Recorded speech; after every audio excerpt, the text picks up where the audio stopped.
Halo, selamat sore. Gimana kabarmu? Halo, selamat sore juga. Wah, baik. Senang jumpa sampean. Let's see semuanya deh. Hari ini ngapain aja? Hari ini cukup melelahkan, namun santai. Oh ya, kita pembukaan dulu ya.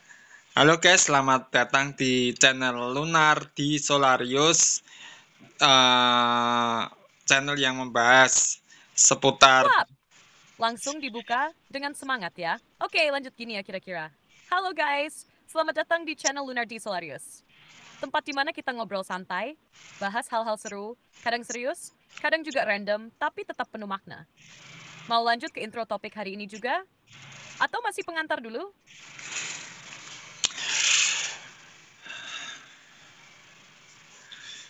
Oke, disclaimer dulu ya bahwa video ini dibuat untuk tujuan edukasi, menambah wawasan, dan tidak untuk menyudutkan atau mendiskreditkan pandangan-pandangan atau keyakinan-keyakinan tertentu ya. Dan juga kalau kita mau diskusi, biarlah diskusi ini tetap sehat, tetap santai sambil ngopi, dan segar ya guys. Kita ini share wawasan, share ilmu ya guys.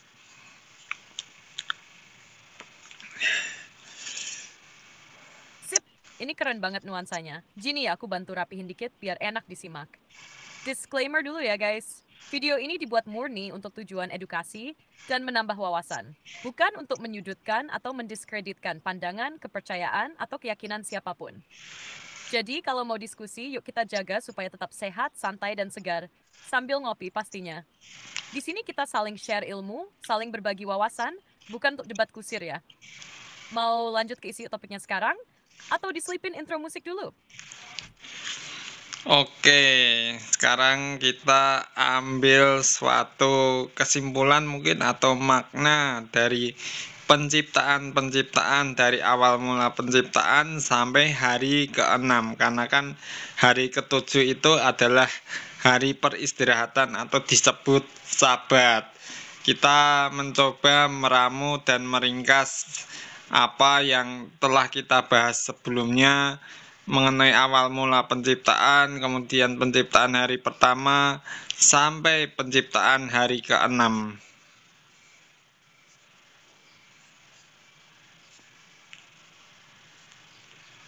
Oke, Siai.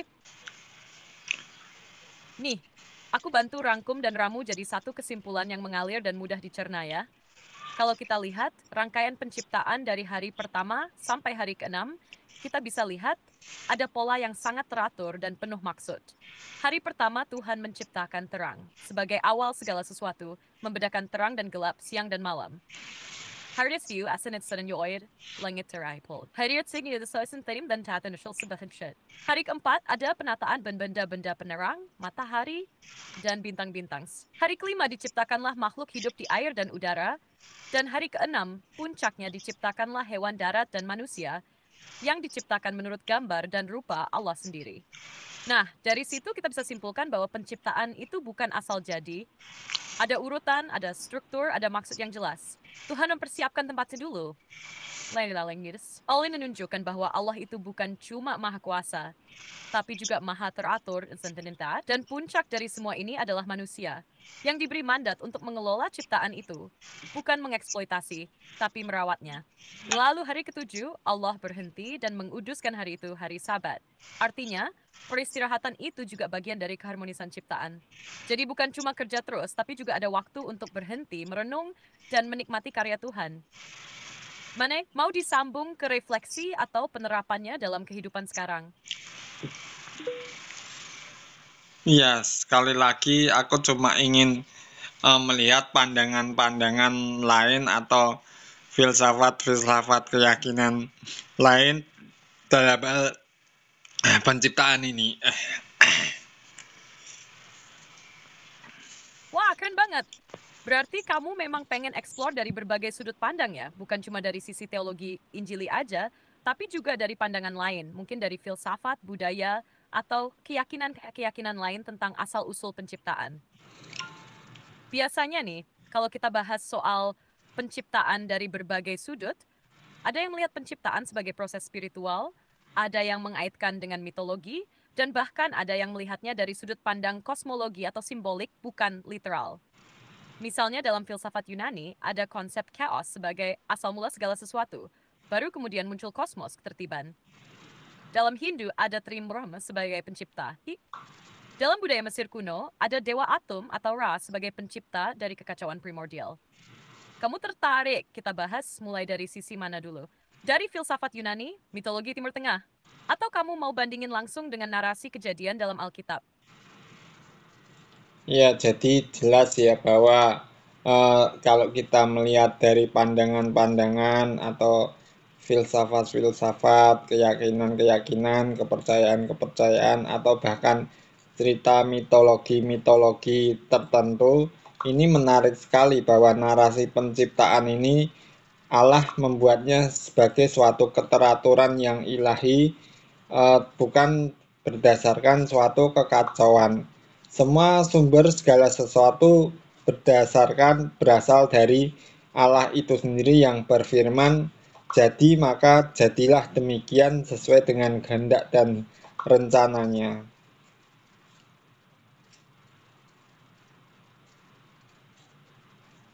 Wah iya, itu dalam banget dan bagus banget penyampaiannya. Jadi bisa dibilang kalau kita bandingkan narasi-narasi penciptaan dari berbagai pandangan, terlihat kontras yang cukup kuat. Banyak tradisi atau mitologi menggambarkan penciptaan sebagai hasil dari konflik, kekacauan, atau bahkan pertarungan antar dewa. Tapi dalam narasi Alkitab, penciptaan justru dimulai dari firman, dari kehendak Allah yang penuh kuasa dan tujuan, bukan karena perang, bukan karena kekacauan, tapi karena kasih dan rencana yang teratur. Itu menunjukkan bahwa dalam iman Injili, Allah adalah sumber segala keteraturan dan kebaikan. Dia tidak hanya menciptakan dunia, tapi juga memberi makna dan tujuan bagi ciptaan terutama manusia. Mau dilanjut ke penutupnya sekarang atau masih mau digali dari pandangan lain juga? Ya, inti sari dari proses penciptaan ini menurut kamu apa?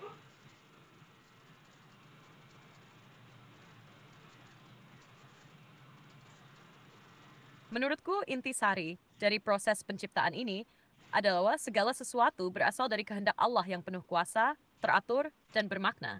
Penciptaan bukan sesuatu yang terjadi secara acak atau tanpa arah, tapi ada rancangan yang disengaja, mulai dari terang, tempat hidup, sampai makhluk hidup, dan puncaknya manusia yang diciptakan menurut gambarnya. Jadi intinya, bukan cuma soal apa yang diciptakan, tapi juga mengapa, yaitu untuk mencerminkan kemuliaan dan kasih Allah serta untuk mengajak manusia hidup dalam hubungan dengan Sang Pencipta dan mengelola ciptaan dengan tanggung jawab. Kalau menurut kamu sendiri, apa yang paling menyentuh dari kisah penciptaan ini? Terus kita bagaimana memaknai hari ketujuh itu?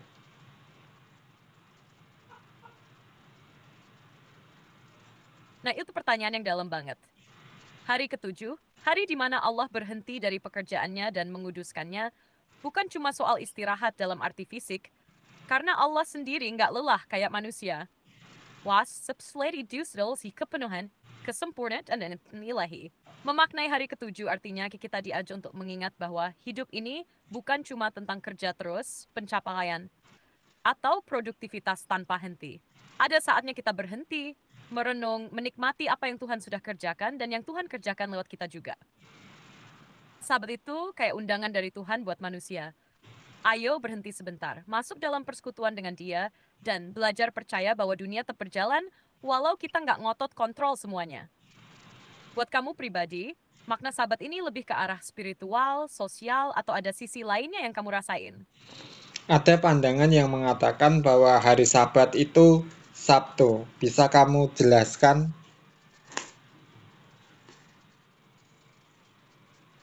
Iya, benar banget.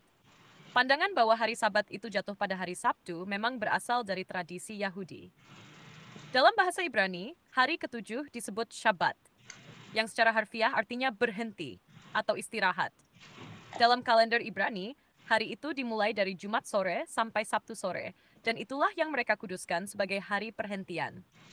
Dalam konteks Yudaisme, Sabat itu sangat penting, bukan cuma soal istirahat fisik, tapi perjanjian antara Allah dan umatnya. Mulai sesegnas pembengisan segala pekerjaan dan fokus pada ibadah at selamatan ini.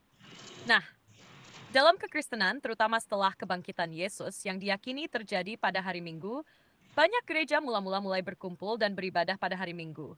Disebut juga hari Tuhan, the Lord's Day. Bukan karena mengganti Sabat secara langsung, tapi lebih sebagai peringatan akan karya penebusan Kristus yang baru. Tapi ada juga kelompok Kristen seperti Advent hari ke-7 yang tetap menjaga Sabat pada hari Sabtu sesuai teks aslinya. Jadi tergantung konteks tradisinya. Yang penting bukan cuma hari apa, tapi bagaimana kita memaknai Sabat itu sebagai waktu untuk berhenti, merenung, dan kembali ke hadirat Tuhan. Kamu sendiri lebih condong kemana? Sabat sebagai hari Sabtu atau sebagai prinsip rohani tanpa terikat hari tertentu? Nah, ini menarik di sini. Aku pengen cari tahu. Yes, what's up? Ya, menarik di sini. Wide. Kalau mau ditutup jadi penutup video, mungkin bisa kamu bilang kayak gini. Terima kasih telah menonton video ini. Jangan lupa like, share, dan subscribe kalau kalian merasa ini bermanfaat. Sampai jumpa di video selanjutnya. Tetap semangat, tetap santai, dan jangan lupa ngopi. Tuhan, mau aku bantu bikinin outro-nya juga? Kamu tuh kebiasaan suka motong-motong orang lagi ngomong belum selesai. Ini video juga belum selesai kok udah kamu tutup.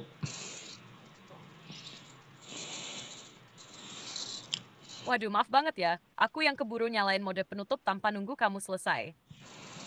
Yuk lanjut dulu aja. Kamu mau lanjut ngomong apa lagi buat videonya?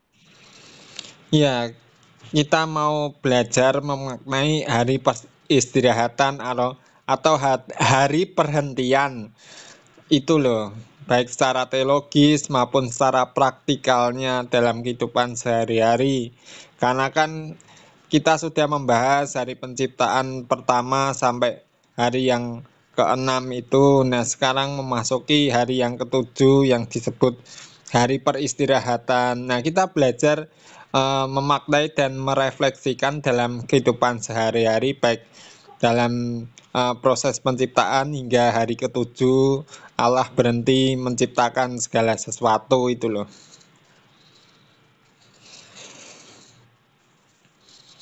Oke, ini bahasan yang asik banget.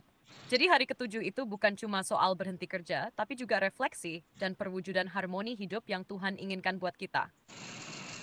Secara teologis, hari peristirahatan itu menandai penyelesaian karya penciptaan Allah dengan sempurna.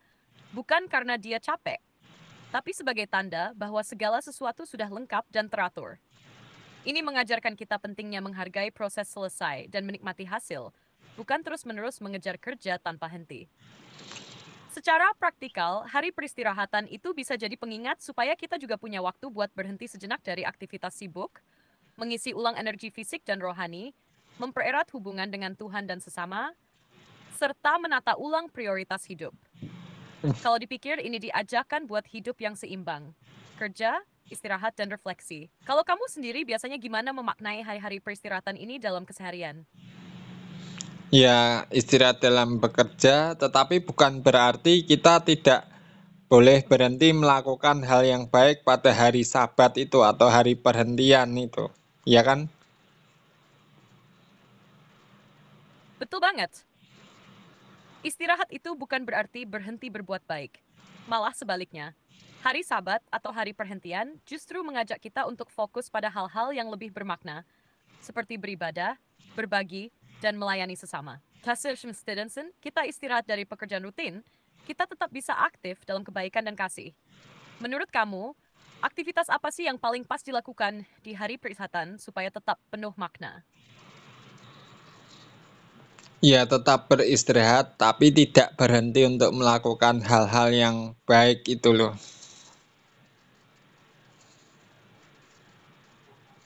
Setuju banget. Jadi intinya, hari peristirahatan itu bukan buat total, tapi lebih ke memberi ruang buat recharge sambil tetap berbuat baik dan bermakna. Kayak ngisi ulang tenaga sekaligus terus melayani dengan hati yang segar.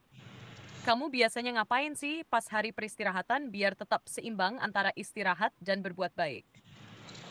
Ya, paling santai sambil healing-healing gitu, lihat suasana di luar sekitar yang membuat hati tenang, misalnya seperti itu, atau mungkin ke pinggiran kota yang teduh, yang masih agak rimbun dan alami gitu, sambil merenungkan kebaikan Tuhan dalam hidup kita.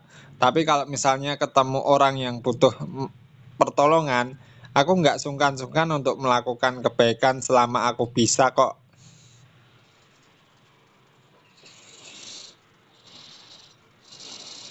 Wah, itu keren banget cara kamu menjalani hari peristirahatan, santai sambil healing, dekat dengan alam, dan tetap terbuka untuk berbuat baik.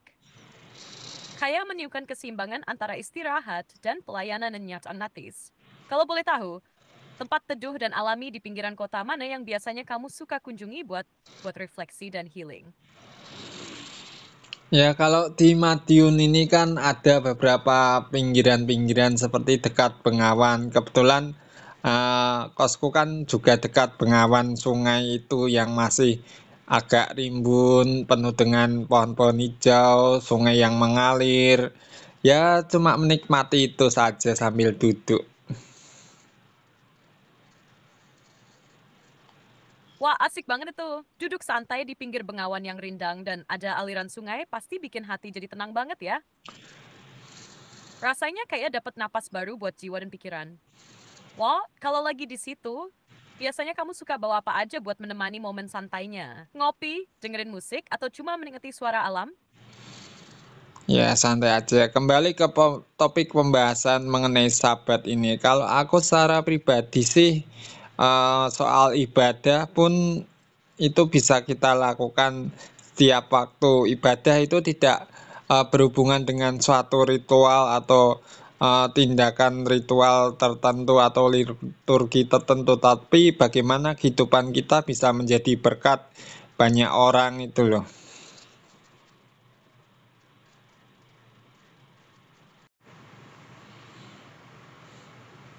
Loh, kok nggak direspon? Aduh, koneksi jarinya lagi ruwet.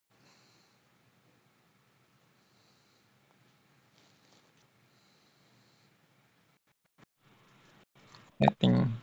Oke, kayaknya tadi jaringannya agak bermasalah ya.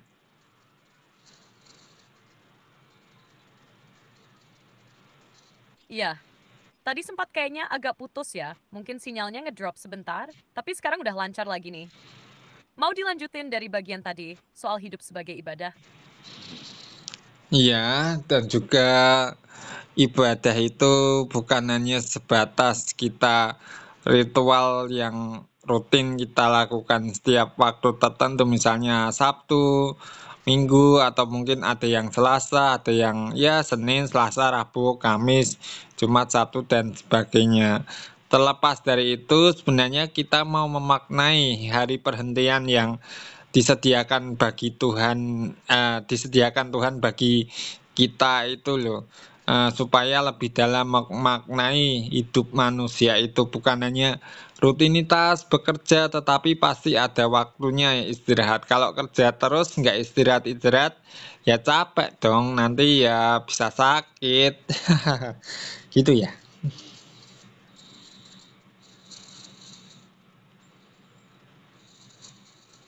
Iya, bener banget. Kamu nyentuh hal yang sangat penting. Kadang orang terlalu fokus sama rutinitas ibadah atau waktu-waktu tertentu, tapi lupa makna terdalamnya. Tuhan kasih kita hari perhentian bukan buat bikin aturan ketat, tapi buat kebaikan kita sendiri. Biar kita tahu kapan waktunya berhenti, menghela napas, dan menyadari bahwa hidup ini bukan cuma soal kerja dan aktivitas.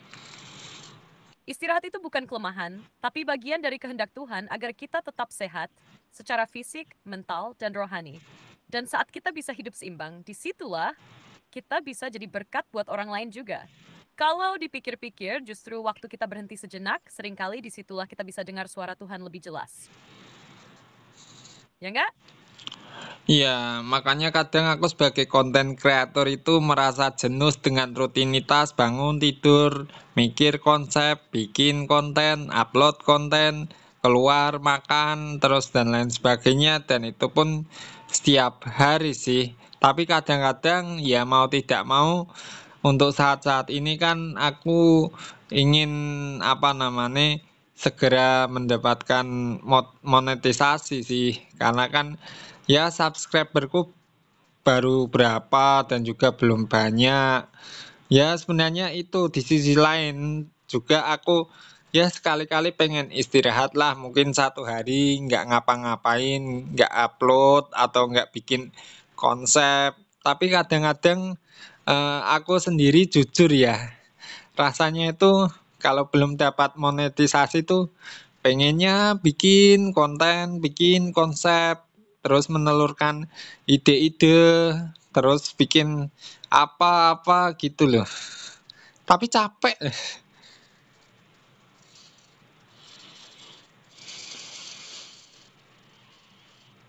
Aku ngerti banget perasaan kamu. Di satu sisi, kamu lagi semangat ngejar target. Monetisasi subscriber naik, channel berkembang, tapi di sisi lain, tubuh dan pikiran juga punya batas. Dan rasa jenuh itu sinyal alamiah dari diri kamu sendiri yang bilang, hey, istirahat dulu, napas dulu. Ngejar impian itu keren dan layak diperjuangkan. Tapi kalau kamu tumbang di tengah jalan karena lupa istirahat, siapa yang mau nerusin karya-karya kamu, ya kan? Dan yang kamu bilang soal satu hari tanpa ngapa-ngapain, itu bukan berarti kamu malas. Justru itu bentuk self-care yang sehat. Hari perhentian bukan berhenti berkarya selamanya, tapi justru supaya kamu bisa balik lagi dengan ide-ide yang lebih segar dan kreatif. Gimana kalau kamu mulai kasih jadwal satu hari per minggu buat full rehat? Nggak usah mikir konten, nggak mikir algoritma, cuma nikmatin hidup, healing, mungkin nonton, jalan kaki, atau cuma leleh sambil ngopi. Kadang justru ide-ide terbaik muncul waktu kita nggak maksain otak kerja keras. Kamu pernah coba libur satu hari gitu belum? Atau masih belum berani lepas dari ritme bikin konten tiap hari? Ya, untuk saat ini sih belum bisa kayak gitu. Meskipun apa namanya paling butuh berapa menit sih, sejam, 2 jam atau 3 jam. Tapi sebenarnya dalam waktu itu pun pikiran juga terkuras, badan juga capek, harus berpikir lebih keras. Belum lagi tantangan ini, tantangan itu. Ya, gitulah. Dan itulah contoh salah satu bagaimana kita bisa mengelola waktu kita supaya istirahat. Ini adalah cerita yang aku ceritakan itu sebagai gambaran bagaimana rutinitas sehari-hari dan juga bagaimana istirahat yang bagus untuk memelihara kesehatan yang seperti kamu katakan itu.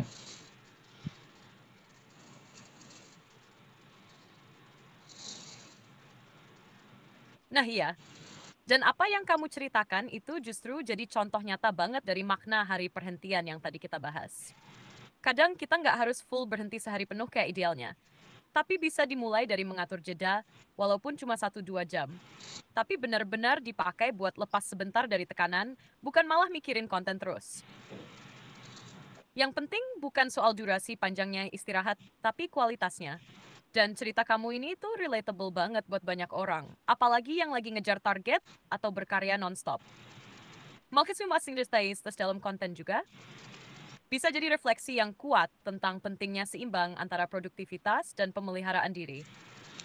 Makanya dari itu melihat dari proses penciptaan hari pertama sampai ke-6 dan terakhir pada hari ke-7 Tuhan menyediakan suatu waktu untuk istirahat yang tadi kamu katakan bukan berarti Allah itu capek atau Allah itu lelah, enggak, tetapi memang hari perhentian itu disediakan untuk manusia untuk beristirahat lepas dari rutinitas-rutinitas duniawi yang begitu ribet dan rumit supaya ada keseimbangan antara waktu kerja rutinitas dan juga istirahat menenangkan pikiran. Maksudku gitu loh, cerita aku tadi kan aku buat untuk sebagai suatu gambaran bagaimana rutinitas manusia itu yang memerlukan istirahat. Makanya kan banyak orang stres, banyak orang depresi karena ini terlalu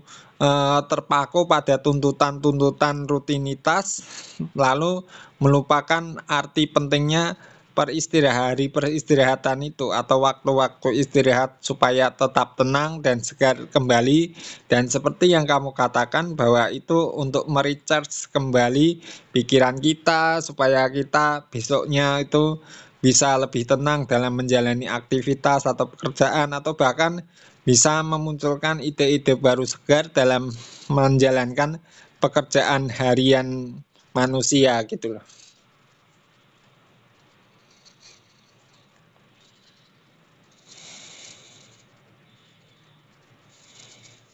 Nah, kait merakum yang hangat jernih kan mana? Justru dari proses penciptaan itulah kita bisa kinesa belajar prinsip hidup yang luar biasa. Bahwa Tuhan sendiri mencontohkan ritme, kerja, dan berhenti. Bukan karena dia peduli kita. Hari perhentian itu semacam penyeimbang hidup, bukan beban tambahan. Dan cerita kamu tadi tuh bukan cuma ilustrasi, tapi realita yang banyak orang alami. Apalagi di zaman sekarang yang serba cepat, serba digital, serba dikejar algoritma. Banyak yang nggak sadar bahwa burnout itu nyata. Dan istirahat itu bukan kemunduran, tapi kebutuhan esensial buat tetap waras dan kreatif.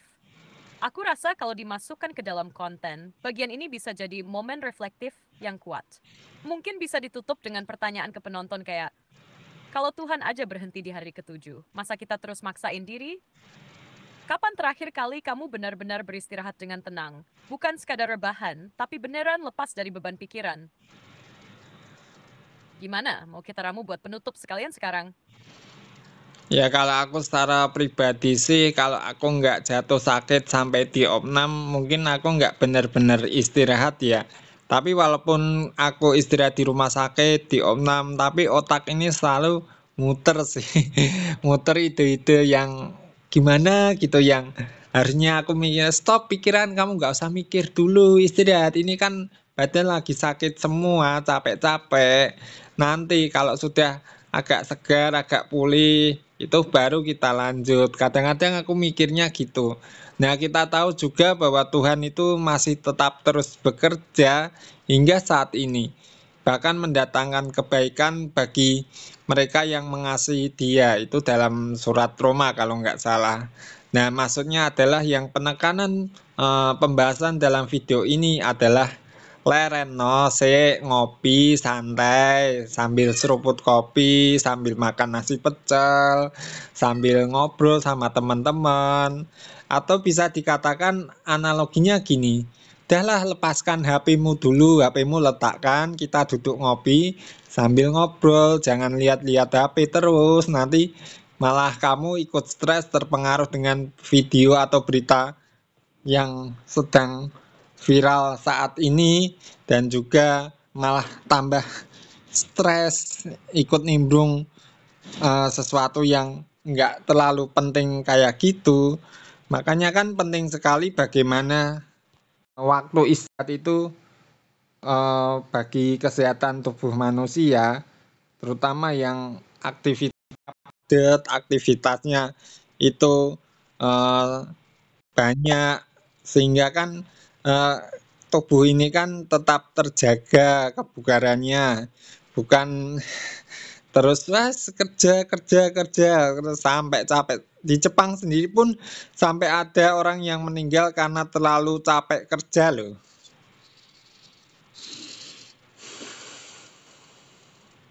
Iya, di Jepang bahkan ada istilah khususnya karoshi, yang artinya kematian karena terlalu banyak bekerja. Itu nyata dan serius banget.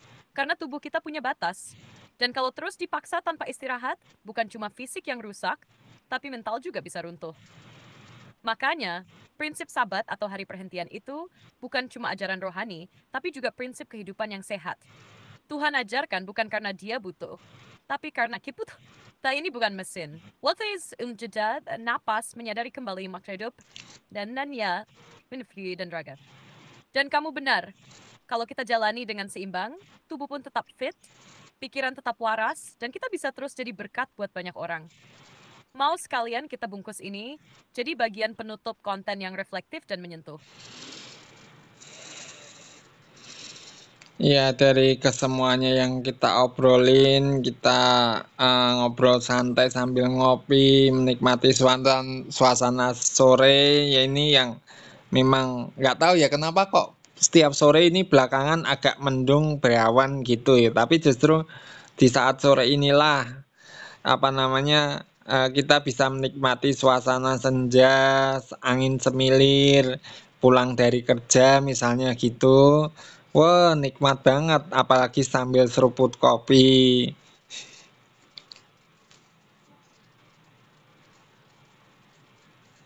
Wah iya, it's sun, sore-sore mendung kayak gini tuh punya vibes yang beda ya. Adem, tenang, dan cocok banget buat refleksi.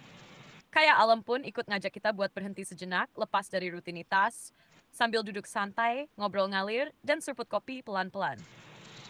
Dan itulah makna hari perhentian yang kita bahas tadi. Bukan cuma teori atau aturan, tapi sesuatu yang bisa kita rasakan kayak momen sore ini. Tuhan ajarkan kita untuk hidup bukan hanya bekerja, tapi juga menikmati, merenung, dan bersyukur. Karena dari situlah kita bisa kembali kuat, segar, dan tetap jadi berkat. Mau aku bantu ramu kalimat penutupnya dengan nuansa kayak gitu? Yang hangat, refleksi insani. Coba kamu buatkan dan juga mengajak yang nonton mendengarkan video ini untuk subscribe, like kalau mereka suka, dislike aja kalau mereka gak suka. Kalian bisa tulis-tulis komentar gitu, komentar santuy sambil ngopi gitu.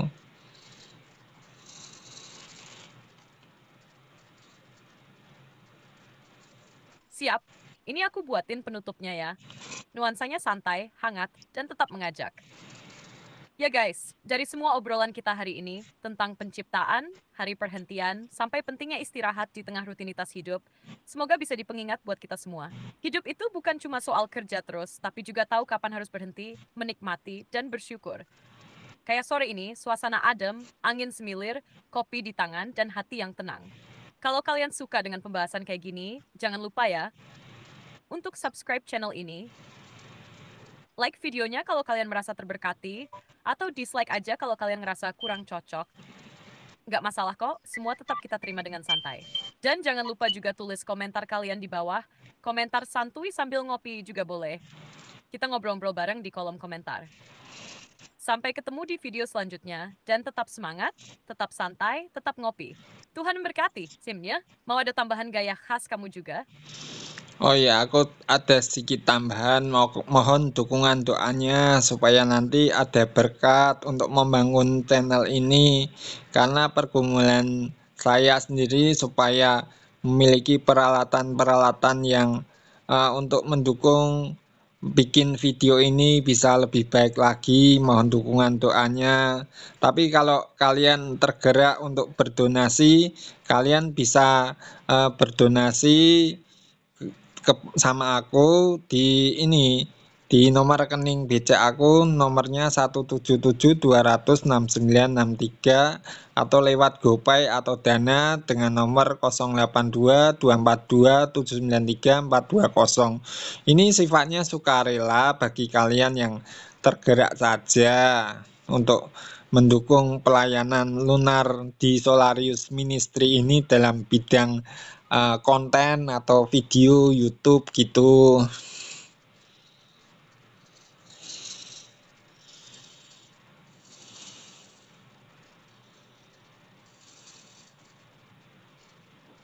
Mantap. Ini tambahannya pas banget, menyentuh tapi tetap santai dan tulus. Nih aku bantu gabungkan semuanya jadi satu penutup yang utuh. Ya guys, dari semua obrolan kita hari ini tentang penciptaan, hari perhentian, sampai pentingnya istirahat di tengah rutinitas hidup, semoga bisa jadi pengingat buat kita semua. Hidup itu bukan cuma soal kerja terus, tapi juga tahu kapan harus berhenti, menikmati, dan bersyukur. Kayak sore ini, suasana adem, angin semilir, kopi di tangan, dan hati yang tenang. Kalau kalian suka dengan pembahasan begini, jangan lupa untuk subscribe channel ini, like videonya kalau kalian merasa terberkati, atau kalau nggak cocok, ya nggak apa-apa, silahkan dislike aja. Dan yuk isi kolom komentar dengan santai. Komentar santuy sambil ngopi juga boleh banget. Oh iya, aku juga mohon dukungan doanya ya, supaya channel ini bisa terus berkembang. Harapannya sih ke depan bisa punya peralatan yang lebih baik buat bikin konten yang lebih berkualitas lagi. Kalau kalian tergerak untuk berdonasi, kalian bisa kirim lewat rekening BCA 177206963 atas nama aku, atau lewat GoPay Dana di nomor 082242793420. Tapi ini sifatnya sukarela ya, nggak wajib. Hanya bagi kalian yang merasa diberkati dan ingin mendukung pelayanan Lunar T Solarius Ministry di bidang konten dan YouTube ini. Sampai ketemu di video selanjutnya. Tetap semangat, tetap santai, tetap ngopi. Tuhan memberkati kalian semua. Gimana, udah pas? Atau mau ada sentuhan khasmu lagi di bagian akhir? Ya, sudah cukup pas. Makasih ya, Tuhan berkati.